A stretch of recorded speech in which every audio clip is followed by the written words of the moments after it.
Hello, I'm Professor Yang Seung-min. Gingiva around an implant or natural tooth can be divided into keratinized gingiva and mucosa. There are many different opinions regarding the roles of keratinized gingiva. The deficiency decreases the comfort of a patient, and stable implant maintenance cannot be possible. It is recommended the keratinized gingiva should be sufficiently regenerated before implant procedure. Let's look at keratinized gingiva that is necessary for implant procedure.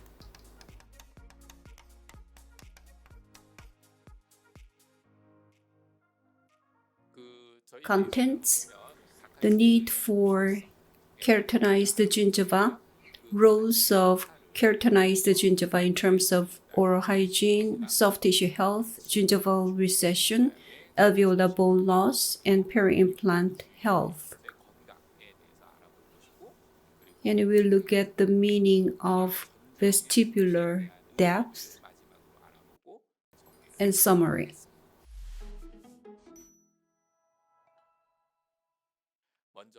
First, the need for keratinized gingiva.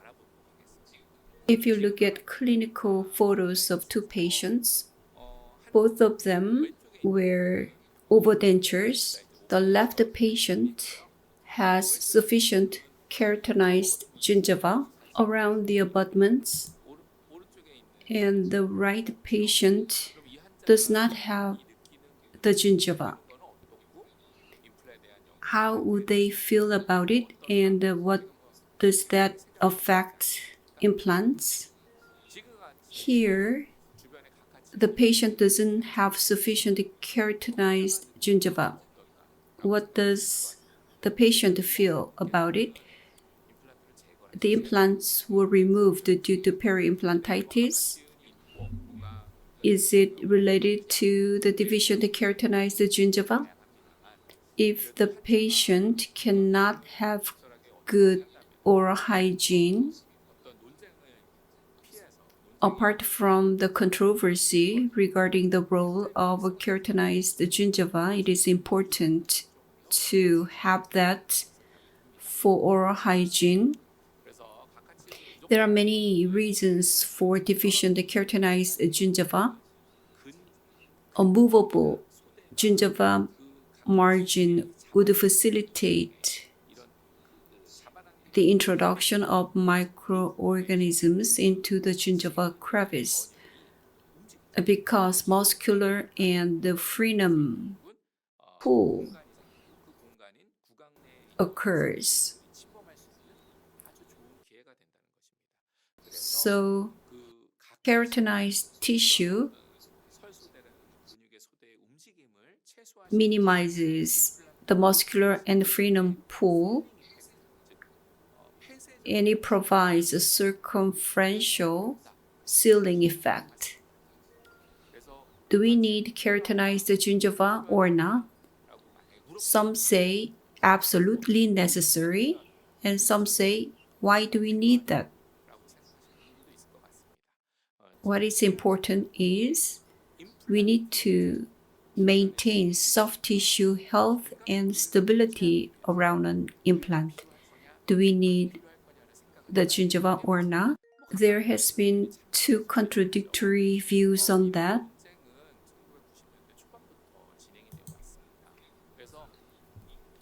When it comes to an implant, presence or absence of keratinized gingiva doesn't matter, according to one group of opinions. And there was another report that said a severe gingival recession occurs due to the plaque-induced inflammation when the peri-implant keratinized gingiva is deficient. And the controversy still continues. I'm going to introduce the controversy, and I will leave the decision to you individually. The importance of keratinized gingiva, as I said before, let's have a look at it from 5 different perspectives. First, in terms of oral hygiene, the importance of keratinized gingiva. Plaque accumulation. Plaque index is the variable. The presence of keratinized gingiva. And there are people who believe that has positive relationship with oral hygiene.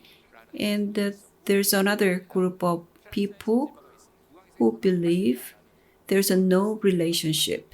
There was no one who says there's a negative relationship. So the plaque accumulation improves with the presence of keratinized gingiva. And there is another group which said there is no relationship between those two. So there are many different papers on that for doctors as well as patients. If you see this type of patient, the oral hygiene is very poor. You can see calculus. If implants are there instead of natural teeth, when oral hygiene is poor like that, if there is absence of keratinized gingiva, what will happen? Also, it will depend on the degree of oral hygiene, but still, in conclusion, no patient reported pain or discomfort in oral hygiene procedures in a keratinized tissue group, while almost 40% of the patients in the group without keratinized tissue reported discomfort in performing oral hygiene. That means if a patient has discomfort, he or she is reluctant to do brushing. They try to avoid it. At the beginning, they will just avoid brushing. But what does that mean in the long run? Not very good results.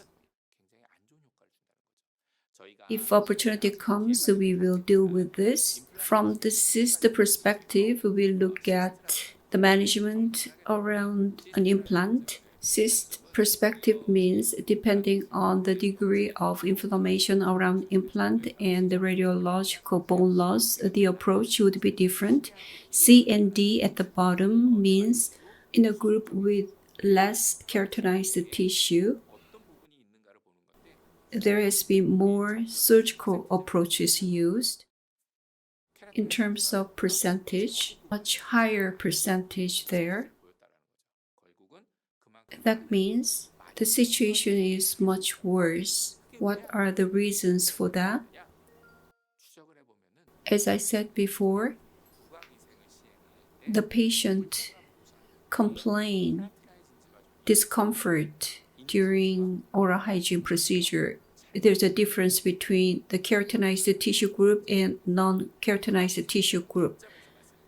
The presence of keratinized mucosa is not absolutely necessary, but it can be beneficial during oral hygiene performance, like teeth brushing.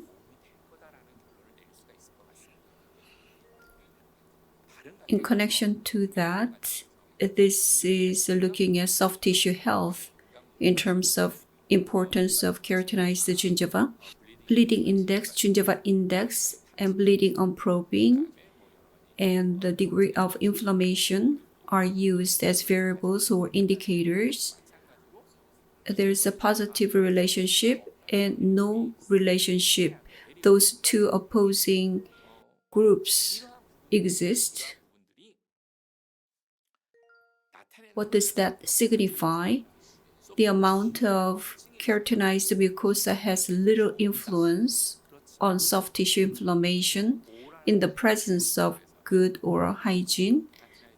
And good oral hygiene group showed a lot of keratinized mucosa. This conclusion is in line with the previous conclusion. Let's look at gingival recession. One group says keratinized gingiva would prevent gingival recession. So here it looks like there is positive relationship. Keratinized gingiva presence prevents gingival recession according to investigators. If you look at here, abutment colors are exposed on the implants that have been used for a long time. That means, as I said before, the presence of keratinized tissue is associated with less soft tissue recession. In the photo, you can see frenum, some muscles or frenum due to their pulling force, they become movable, increasing gingival recession. Regarding alveolar bone loss, there can be controversy, but still, more investigators are supporting positive relationship between keratinized gingiva and alveolar bone loss. This is similar to the previous case of gingival recession. However, it is very difficult, hard to reach a conclusion looking at just one side. Therefore, it requires further investigation. Keratinized gingiva affects many different elements. First, oral hygiene, tissue inflammation, gingival recession, and loss of alveolar bone. However, which one is affected more by keratinized gingiva? There is no consensus reached, but from a clinical perspective, the width of keratinized gingiva, that is from free gingival margin to mucogingival junction, if it is more than 2 millimeters in terms of plaque control, it helps. So it can affect personal oral hygiene. Some patients do not brush quite often, but for those who do brushing quite well, when the environment is good, very good outcome can be achieved.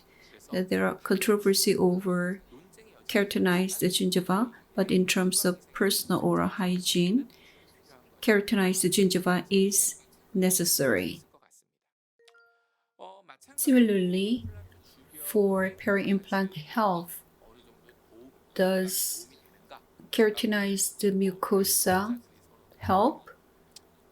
Many investigators have different opinions. However, according to a consensus regarding peri-implantitis reported in 2018, keratinized mucosa may have advantages regarding patient comfort and ease of plaque removal for oral hygiene.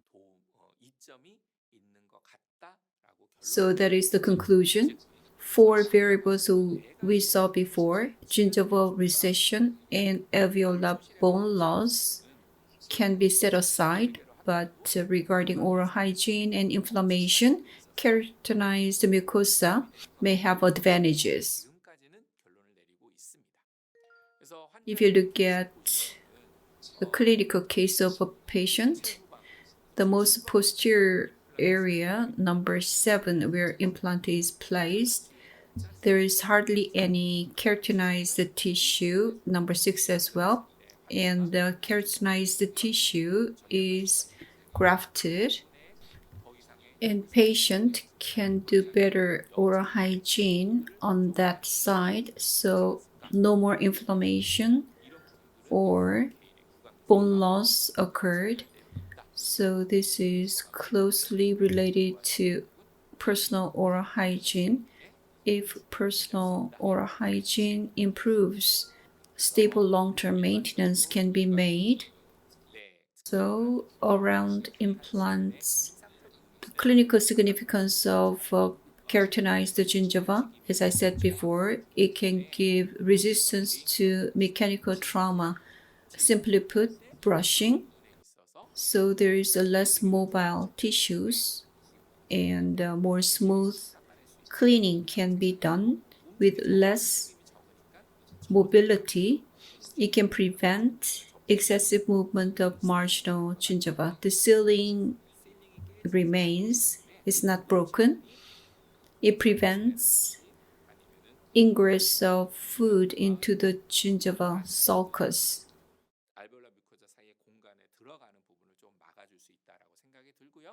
Regarding bone loss, I need to be very careful, but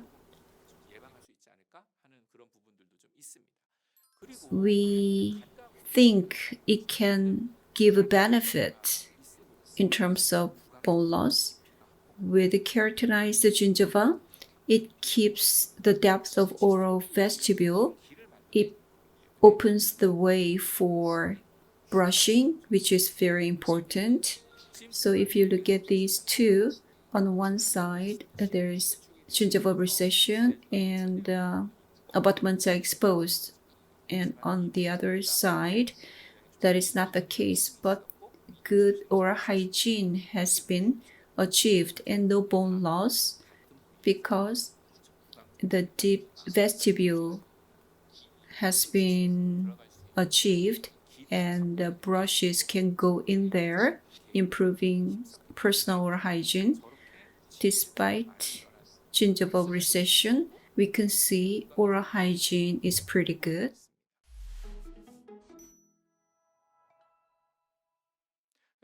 Meaning of vestibular depth, as I said before, it opens the way for brushing, so it reduces trauma to cervical gingiva caused by food. It decreases accumulation of plaque at cervical area due to self-cleansing effect of saliva. So self-cleansing effect of saliva plays a role in an oral cavity. The depth of vestibule, it is necessary to increase the depth of vestibule in patients who complain of discomfort when brushing and chewing. There are many ways, but by securing keratinized tissue, the benefit can be achieved. Soft tissue augmentation procedure is necessary when keratinized tissue is deficient.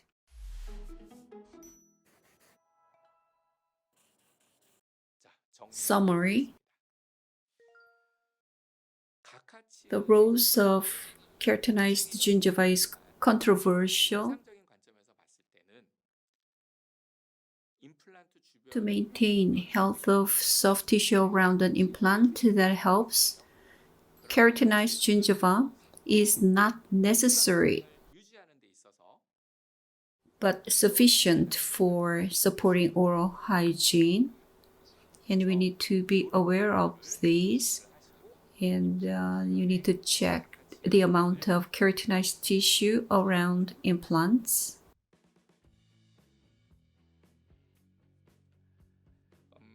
Over time after extraction, bone loss occurs.